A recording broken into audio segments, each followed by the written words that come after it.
Abona mnasumbuka kuzungumza Kiingereza, mimi mtoto wa dada yenu tu. God have mercy upon us.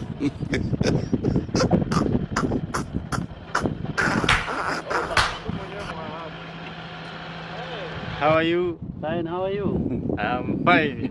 Yeah. I'm very nice. Okay.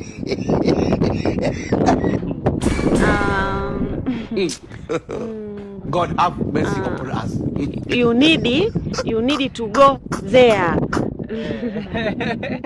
Abona mnasumbuka kuzungumza Kiingereza, mimi mtoto wa dada yenu tu. Msiwe na wasiwasi wote, tuongee tu Kiswahili. Tunaomba lift. Tumeumbuka vibaya. Haina taabu.